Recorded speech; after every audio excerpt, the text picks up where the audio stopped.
오늘 하나님 말씀은 빌립보서 2장 12절 13절의 말씀입니다.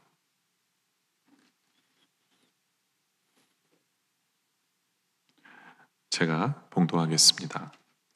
그러므로 나의 사랑하는 자들아, 너희가 나에 있을 때뿐 아니라 더욱 지금 나 없을 때에도 항상 복종하고 두렵고 떨림으로 너희 구원을 이루라. 너희 안에서 행하시는 이는 하나님이시니 자기의 기쁘신 뜻을 위하여 너희에게 소원을 두고 행하게 하시나니. 아멘. 오늘 우리가 읽은 이 12절의 말씀 보면요, 두렵고 떨림으로 너희 구원을 이루라 라는 말씀이 있습니다. 이 말씀을 잘못 우리가 이해하면요, 구원 못 받을까봐 두렵고 떨림으로 살라는 것처럼 보입니다. 그러나 그런 뜻이 아닙니다. 이 말씀은 오히려 우리가 구원받지 못하던 때를 기억하고 그것이 얼마나 두려운 것인가를 정확히 알아서 이제는 구원받은 자답게 살라고 하시는 말씀입니다. 저 해석이 맞는 증거가 뭐냐면 13절이에요. 우리가 12절만 보면 너희 구원을 이루라, 마치 우리가 구원을 이루는 것이라고 착각을 할 수 있어요. 그러면 이제 우리가 뭔가를 해야 되는 거예요, 구원을 이루기 위해서. 그렇죠? 근데 13절에서 분명히 얘기하는 게 뭐냐면 너희 안에서 행하시는 이는 하나님이시니. 그렇죠? 우리 구원을 이루시는 분은 우리 하나님이십니다. 그렇기 때문에 12절에 이 구원을 이루라는 이 말은 구원받은 백성답게 살아라는 말을 강조하고 있는 부분입니다. 우리는 구원받은 백성답게 살아야 한다라는 것이죠. 구원받은 백성답게 살 때, 그때 우리는 참 기쁨을 누릴 수 있고 기쁨의 공동체를 이룰 수 있습니다. 오늘 말씀 17절에 보면 만일 너희 믿음의 제물과 섬김 위에 내가 나를 전제로 드릴지라도 나는 기뻐하고 너희 무리와 함께 기뻐하리니 이와 같이 너희도 기뻐하고 나와 함께 기뻐하라. 무슨 얘기입니까? 사도 바울이 구원받은 백성답게 사니까, 그렇게 자신을 드리니까 자기가 기뻤고, 또 이 말씀을 듣는 빌립보 교회 교인들도 구원받은 백성답게 살 때 거기에는 기뻐하고 기뻐할 수 있게 되어진다라는 이야기입니다. 다시 말해서 기쁨의 공동체로 우리가 살아가기를 원하십니까? 그렇다면 우리 모두가 구원받은 백성답게 살아야 합니다. 구원받은 백성답게 살아야 한다. 그렇다면 기쁨의 공동체로서 구원받은 백성답게 살아가는 모습은 어떠한 모습인가? 첫째가 예수님께 무릎을 꿇어야 합니다. 제가 계속해서 이제 설교가 기쁨의 공동체를 이루기 위한 말씀인데요. 그러기 위해서 첫째로 우리는 예수님께 무릎을 꿇어야 한다라는 겁니다. 여러분들, 우리 주 예수 그리스도는 사람이십니까? 하나님이십니까? 이거 굉장히 오래된 질문이에요. 반은 사람이고 반은 하나님이십니까? 아니면 100% 하나님이시고 100% 사람이십니까? 원래부터 하나님이셨습니까? 아니면 원래 사람이었는데 하나님으로 추앙된 것입니까? 네. 여러분들 어떻게 생각하십니까? 이게 굉장히 중요한 문제입니다. 여기에 우리 기독교 핵심 교리가 여기에 걸려 있어요. 만일 예수님이 우리의 하나님이 아니시라면 우리는 예수님을 경배해서는 안 됩니다. 왜냐하면 예수님이 하나님이 아니시면 우리가 경배한다면 하나님 외에 다른 신을 섬기는 것이 되기 때문에 예수님은 하나님이셔야만 합니다. 네. 성경의 곳곳에 보면 또 우리의 찬양 같은 경우도 보면 우리는 예수님을 경배합니다. 그렇죠? 우리가 즐겨 부르는 찬양도 예수님 찬양, 예수님 찬양, 예수님 찬양, 이런 모든 것이 예수님을 경배하는 거죠. 예수님 사랑해요, 나 주 앞에 엎드려. 그것도 경배죠. 그렇죠? 예수님을 경배하는 행위는 초대교회 시절부터 해왔던 것입니다. 이게 어느 정도 시간이 지난 후에 예수님을 경배하기 시작한 게 아니에요. 처음부터 예수님을 경배했어요. 그래서 기독교 예배가 일요일 날 예배를 드리는 것부터가 바로 그것 때문입니다. 경배의 대상이신 우리 예수님이 부활하신 것을 기념하기 위해서 일요일 날 예배를 드리고, 그러다 보니까 그 일요일을 주일, 주님의 날, 우리 예수님의 날, 주일이라고 부른 이유가 거기에 있습니다.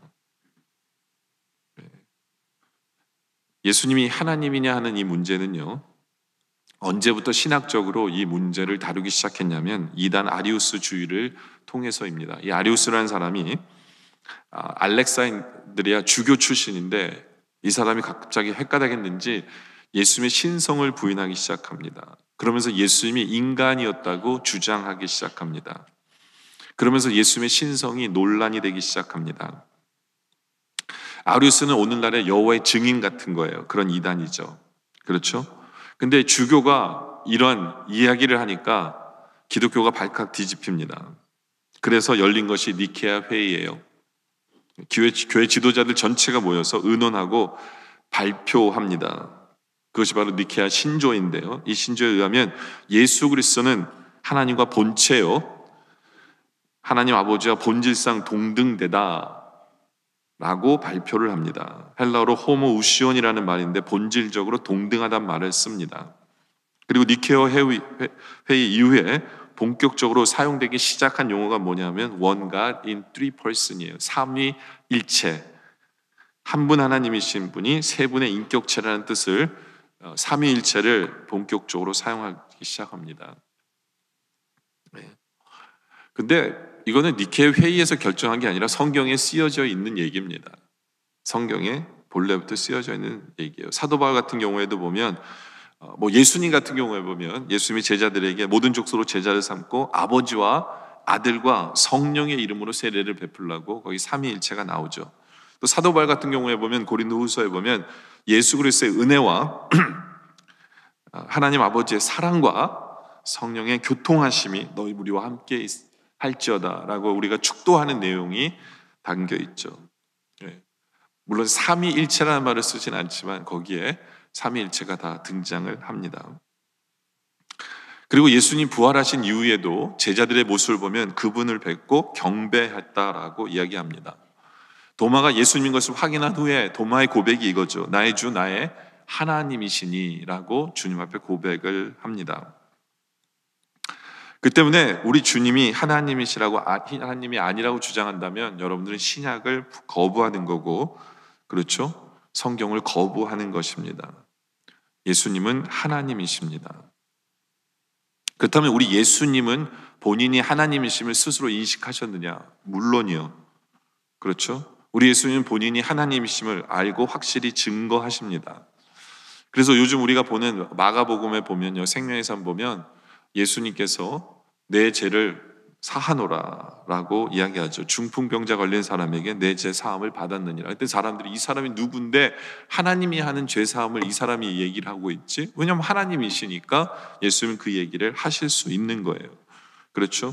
또 요한복음에 보면 우리 예수님은 나와 하나님은 하나다라고 얘기합니다. 또 우리 예수님 나를 본 자가 바로 아버지를 보았느니라라고 우리 예수님 얘기하세요. 그리고 예수님 부활하셨을 때 제자들이 예수님을 경배했을 때 예수님을 만류하지 않았습니다. 그것을 받으시는 분이십니다. 여러분들 간디 같은 사람은요, 인도의 간디 같은 사람은 예수님의 가르침을 존중했어요. 예수님을 존경했습니다. 그러나 이 사람은 예수님을 주님으로 섬기진 않았어요. 그러니까 예수님을 선생으로 여겼을지 모르지만 우리는 간디를 기독교인이라고 보지 않습니다.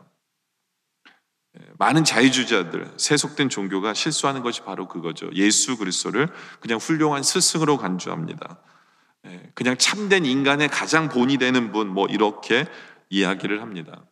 근데 그것은 절대로 아니죠. 그렇죠? 오늘 본문도 그것을 강조합니다. 오늘 본문도 빌립보서 2장 5절에 보면 너희 안에 이 마음을 품으라 곧 그리스도 예수의 마음이니 라고, 이것만 읽으면 우리가 본받아야 될 예수님을 우리가 생각을 하기가 쉽습니다. 물론 우리는 예수님을 본받아야 합니다. 근데 그분이 누구냐? 9절에 보면 이런 말씀이 있어요. 이러므로 하나님이 그를 지극히 높여 모든 이름 위에 뛰어난 이름을 주사 하늘에 있는 자들과 땅에 있는 자가 땅 아래에 있는 자들로 모두 무릎을 예수의 이름에 꿇게 하십니다. 다시 말해서 우리는 그 주님 앞에, 예수님 앞에 무릎을 꿇고 경배해야 된다라는 겁니다. 무릎을 꿇어야 된다. 왜요? 6절에도 이런 얘기가 있어요. 그는 근본 하나님의 본체이시기 때문에 우리는 그분 앞에 무릎을 꿇고 그분을 경배해야 한다라는 것입니다. 물론 그분이 하나님이신데 어떻게 더 영광을 받으셨느냐? 오늘 말씀 9절에 보니까 이러므로 하나님이 그를 지극히 높여 모든 이름 위에 뛰어난 이름을 주십니다. 그래서 하늘에 있는 자들과 땅에 있는 자가 땅 아래에 있는 모든 자들이 모두 예수의 이름 앞에 꿇게 하십니다. 그렇죠? 여기 보면 하늘에 있는 자들은 천사들이에요. 땅에 있는 자들, 땅 아래에 있는 자들, 죽은 자들도 바로 우리 주님께서 죽으시고 부활하심으로 말미암아 그분을 경배하지 않을 수 없는 더 높아지신 그분을 최고로 높아지셨지만 바로 더 확실하게 이야기할 수 있다라는 것을 표현하고 있죠. 그래서 모든 입으로 예수 그리스도를 주라 시인하여 하나님 아버지께 영광을 돌리게 하셨느니라. 우리는 그분을 우리의 주로 시인하고 그분 앞에 무릎을 꿇어야 된다라는 것입니다. 이것이 무엇입니까? 우리가 주님 앞에 무릎을 꿇는다는 건 뭐냐면 그분의 말씀에 절대적으로 순종해야 된다라는 뜻입니다. 우리가 정말 기쁘기를 원하십니까? 기쁨의 공동체를 이루기를 원하십니까? 하나님의 말씀으로 하나 돼야 돼요. 하나님의 말씀이 절대적이어야 합니다.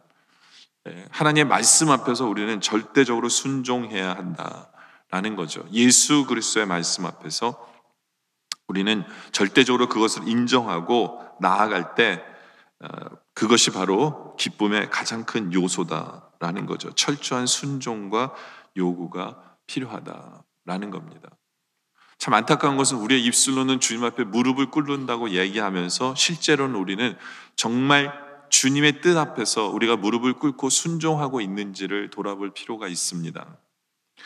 오늘날뿐만 아니라 예전에도 그랬어요.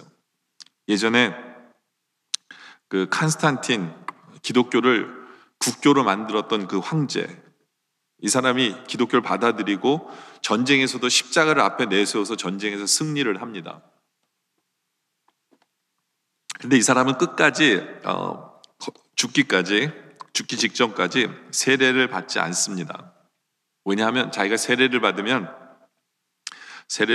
철저하게 하나님 말씀대로 살아야 된다는 걸 알기 때문에 세례를 받지 않고 죽기 직전에 받으려고 하는 사람입니다. 그러니까 이 사람은 어떤 면에 있어서는 참 괜찮은 사람이고 어떤 면에 있어서는 좀 미련한 사람입니다. 그렇죠? 중요한 것은 이겁니다. 우리는 주님 앞에 무릎을 꿇고 있는지, 주님 안에서 우리가 정말 주님 말씀대로 살고 싶은 그런 소원이 우리에게 있는지, 그것이 이제 두 번째로 넘어갑니다. 왜냐하면 기쁨의 공동체가 되기 위해서는 소원을 두고 행하시는 하나님 앞에 우리가 우리의 소원을 볼 수 있어야 된다라는 겁니다. 빌립보서 2장 13절에 보니까 너희 안에 행하시는 이는 하나님이시니 자기의 기쁘신 뜻을 위하여 너희에게 소원을 두고 행하게 하시나니라고 얘기합니다. 우리 하나님 우리 안에 소원을 주시는 분입니다. 소원을 주신다는 얘기는 뭐냐면 우리는 마땅히 억지로라도 그분 앞에 무릎을 꿇고 그분의 말씀에 절대적으로 순종해야 하는데도 불구하고 하나님 우리에게 소원을 주셔서 우리로 하여금 자원해서 우리가 원해서 하나님 말씀에 순종하고 교회에 봉사하도록 하시는 분이 우리 하나님이시다라는 겁니다. 하나님은 그런 일을 우리 안에 하세요. 우리로 자원하기를 원하셔서 우리 안에 소원을 주시는 분이시다라는 겁니다. 여러분들 솔직히 남들 다 놀러 가는데 주일날 교회 나오는 거 쉽지 않습니다. 새벽에 일찍 일어나서 기도하는 것도 마찬가지입니다. 그렇죠? 오늘처럼 추운 날씨에 이렇게 여러분들 나와서 특별 기도회에 성전에 모이는 것도 쉽지 않습니다. 그렇죠? 물론 오늘 찬양이기 때문에 할 수 없이 나온 분들 내일 보면 알겠죠. 그렇죠? 여러분의 이 예배를 드리는 게 소원이어서 나오신 건지 하나님 주신 소원 때문에 나오신 건지 책임감 때문에 나온 건지 내일 보면 알겠지만, 그렇죠? 중요한 것은 뭐냐면 하나님께서는 우리의 마음을 중요시 여깁니다. 그래서 우리에게 소원을 주세요. 여러분들 수도원과 감옥의 차이가 뭔지 아십니까?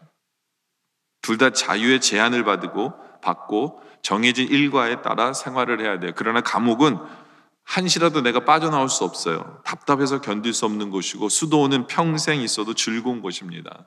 그 이유가 뭡니까? 그 이유는 내가 자원해서 들어간 거고, 수도원은, 감옥은 내가 자원해서 들어간 곳이 아니기 때문에 그 차이예요. 그 차이예요. 예. 사도 바울 같은 경우에는 40에 하나 감한 매를 여러 번 맞았어요. 그러니까 죽기 직전까지 매를 맞았어요. 감옥에 수차례 투옥이 됩니다. 예.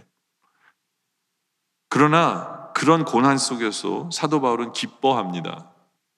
왜냐하면 주를 위해 살고 싶은 마음이 그 안에 있었기 때문에, 그 소원이 그에게 있었기 때문에, 그 소원 때문에 그 일을 하는 것이 사도 바울은 기뻤어요.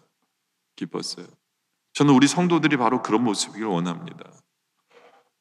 주일날 예배 드리러 나오는 것, 또 이 연초에 이렇게 특별 집회로 나오는 것, 주님 앞에 기도하는 것, 주님의 교회에서 봉사하는 것, 이러한 것이 우리 안에 소원을 주셔서 우리가 하고 싶어지고 자원하고 싶은 이 소원을 우리에게 주님 주십시오. 그래서 우리 스스로가 신앙의 결단을 하면서 살아가는 우리의 모습 되게 해달라고 기도할 필요가 있습니다. 하나님께서 우리에게 소원을 주신다면 우리는 그것을 결단하고 우리는 살아가야 되는 거죠. 조나단 에드워드 목사님은 18세기 미국의 대각성 운동을 이끈 분입니다. 이분은 지상에서 가장 예수님을 많이 닮은 사람이라는 그런 인정을 받을 만큼 거룩한 삶을 살았던 분이에요. 근데 이분이 어느 해 신년을 맞으면서 자신의 인생을 위해서 5가지를 결심을 합니다. 나는 이제부터 하나님 이렇게 살겠습니다. 첫째, 목숨이 붙어 있는 동안 전력을 다하여 하나님의 뜻을 위해 살겠습니다. 둘째, 다른 사람을 깎아내리거나 비난하는 말과 행동은 하지 않겠습니다. 셋째, 어떤 말이나 행동도 안갚음이나 복수심으로 절대 하지 않겠습니다. 넷째, 걱정거리나 수치로 남을 일은 결코 하지 않겠습니다. 수치로 남을 일은 하지 않겠습니다. 그러니까 자랑스러운 일만 하겠다는 거죠. 그다음, 나의 모든 시간을 창조적이며 건설적으로 쓰고 허비하지 않겠습니다. 그해부터 이 목사님은 그 결심을 지켰을 뿐만 아니라 평생 실천에 옮겼고 하나님의 위대한 역사를 펼쳐나간 위인이 되었습니다. 왜요? 하나님께 주신 소원을 자신의 소원으로 두고 결단하고 내세우고 그것을 기억하며 살았기 때문에 그렇다라는 것입니다.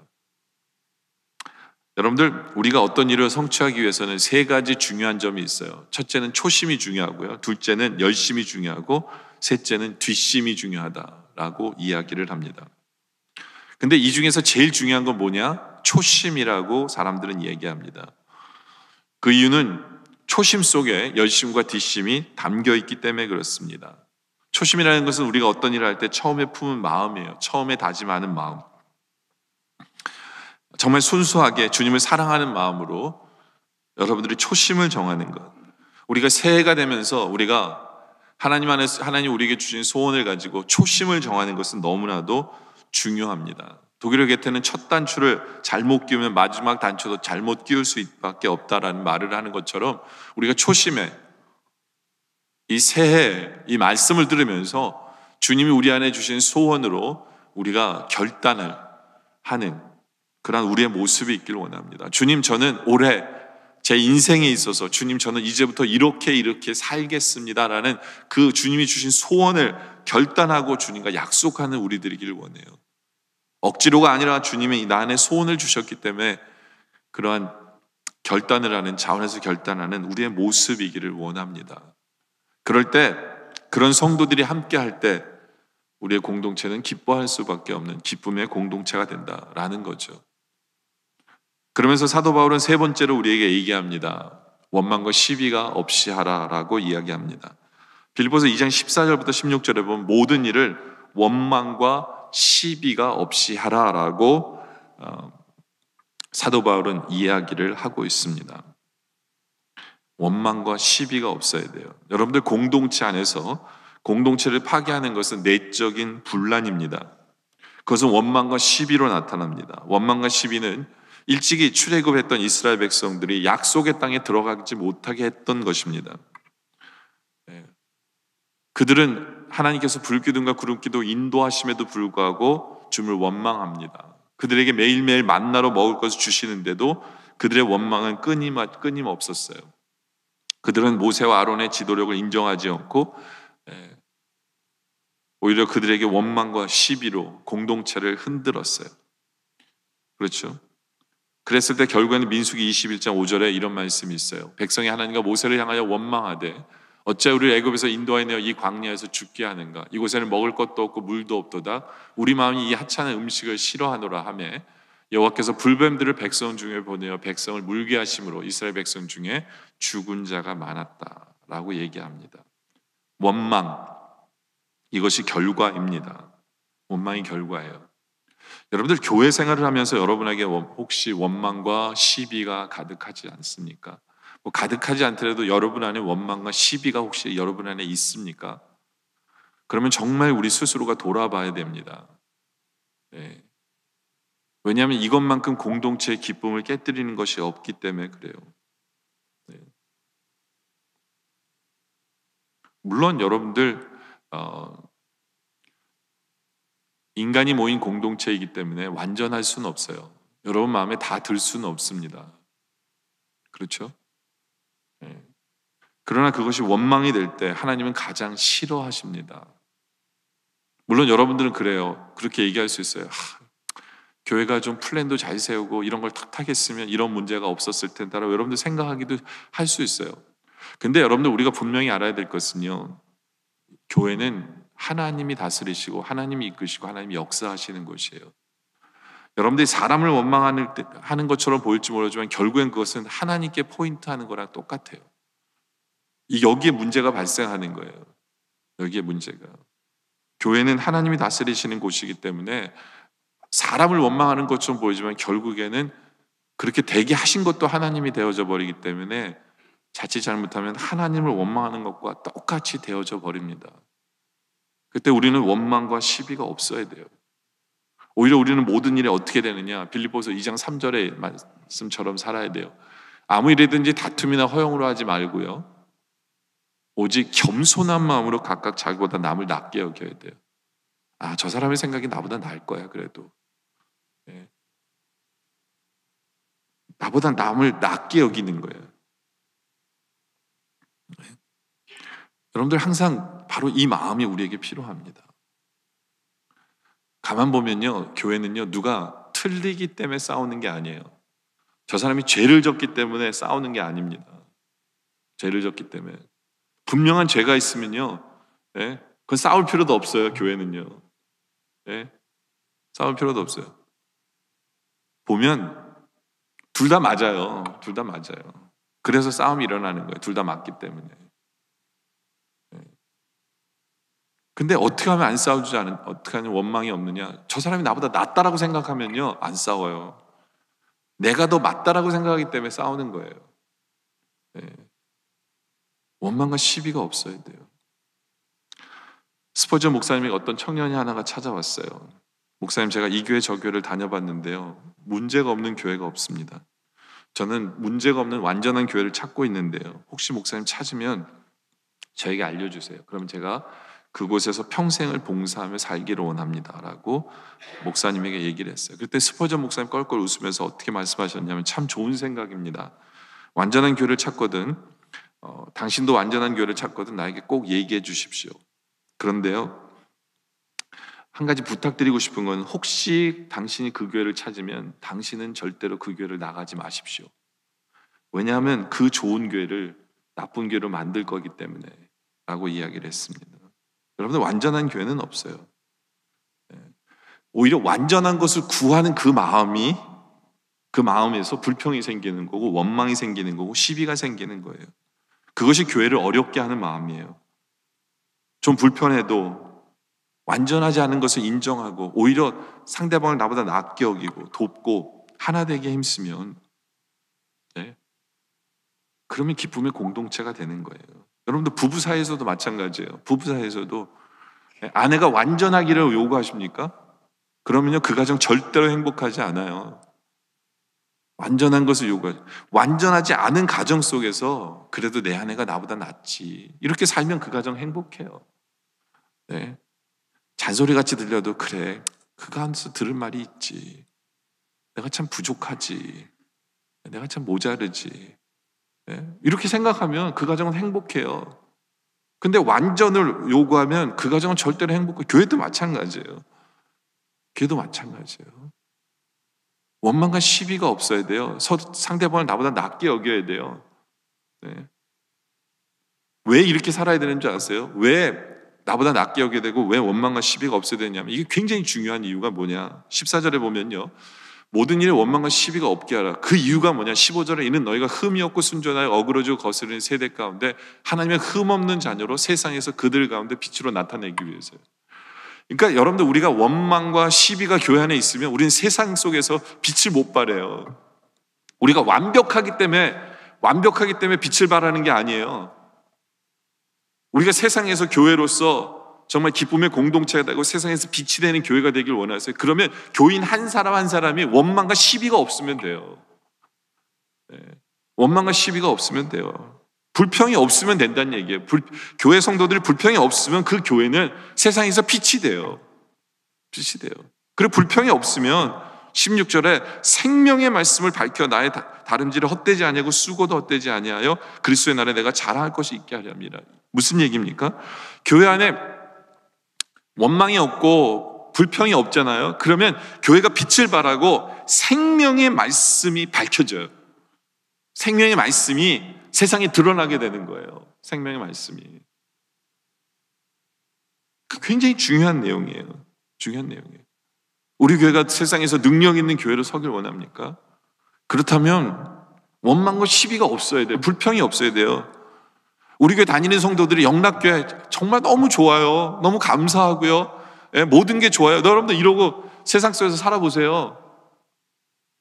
그러면 모든 성도들이, 세상의 모든 사람들이 그 얘기를 듣고 영락교회 오고 싶어 해요. 그 영락교회 오면 말씀이 선포되면 그 말씀을 귀담아 듣게 되는 거예요. 그렇죠? 그 생명의 말씀이 빛이 되는 거예요. 근데 여러분들이 세상에 나가서 영락교회는요, 이게 안 좋고 이게 안 좋고 이게 안 좋아요. 그럼 누가 오겠습니까? 혹시 왔다고 쳐봐요. 왔다고 쳐봐요. 근데 왔으면 그 사람 귀에 하나님 말씀이 들리겠어요? 생명의 말씀이 들리겠어요? 안 들려요. 안 들려요. 그 얘기예요. 네. 저는 우리 교회 원망과 시비와 불평이 없었으면 좋겠어요. 모든 것을 나보다 낮게 여기길 원합니다. 그럴 때 우리 안에 자랑이 생겨요. 여기 보면 내가 자랑할 것이 있게 하려 함이라 그렇잖아요. 네? 여러분들, 이 교회라는 건요, 교회라는 건 참 웃긴 게 뭐냐면 자랑할 게 있어서 자랑이 되는 게 아니에요. 자랑할 게 있어서 자랑이 되는 게 아니라 원망과 시비가 없으면 자랑할 거리가 생겨요. 진짜 희한해요. 왜냐하면 하나님의 교회이기 때문에 하나님의 영광이 나타나고 자랑할 거리가 생겨요. 정말 신기한 거예요. 그때 원망과 시비가 없이 하라. 그러면 자랑할 거리가 생기게 하시는 우리 하나님이시다 라는 거죠. 바로 이러한 교회이길 원해요. 그런데 이제 말씀이 결론을 내립니다. 우리는 구원받은 성도답게 살기를 원합니다. 그래서 기쁨의 공동체를 이루기를 원하는데 어떻게 이루느냐? 예수님께 무릎을 꿇어야 돼요. 주님을 주인으로 인정하고 그분에게 절대적인 순종과 복종을 해야 돼요. 근데 싫어도 해야 됨에도 불구하고 싫어서 하는 게 아니라 우리 안에 소원을 두신 그 소원을 가지고 내 스스로가 자원해서 결단하고, 내 스스로가 나는 주님 이제부터 이렇게 살겠습니다 라는 결단이 우리에게 있어야 돼요. 자원해서 주님을 예배하고, 자원해서 주님을 봉사하고, 자원해서 내가 주님 이제부터 이렇게 살겠습니다는 결단의 모습이 우리 안에 있기를 원합니다. 특히 그런 결단을 하실 때 나보다 남을 낮게 여기기 결단을 하시기 바랍니다. 그 결단하실 때 내 안에 원망과 어떤 시비가 뭐 이렇게 꼬투리 잡고 싶은 게 있으세요? 다 버리길 원합니다. 예. 교회를 바라보면서 여러분들 안 좋은 게 너무너무 많을 수도 있고 불편한 거 많을 수도 있고 이랬으면 좋겠다라고 생각하는 그 많은 것들이 여러분에 있을 수밖에 없어요. 근데 그러지 말라고 그러시잖아요, 우리 하나님께서. 이제부터는 원망과 시비가 우리 안에 없고 항상 남을 나보다 낫게 여김으로 말미암아 결국엔 그것이 교회의 빛을 발하게 하는 것을 여러분들 보길 원하고, 결국엔 그것이 생명의 말씀이 빛을 발하는, 그래서 자랑거리가 생겨나는 그런 우리 영락의 기쁨의 공동체가 되기를 주님의 이름으로 축원합니다. 기도드리겠습니다. 아버지 하나님,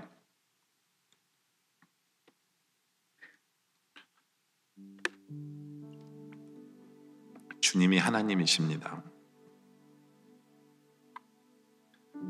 이제 주님 앞에 무릎 꿇게 하여 주시옵소서.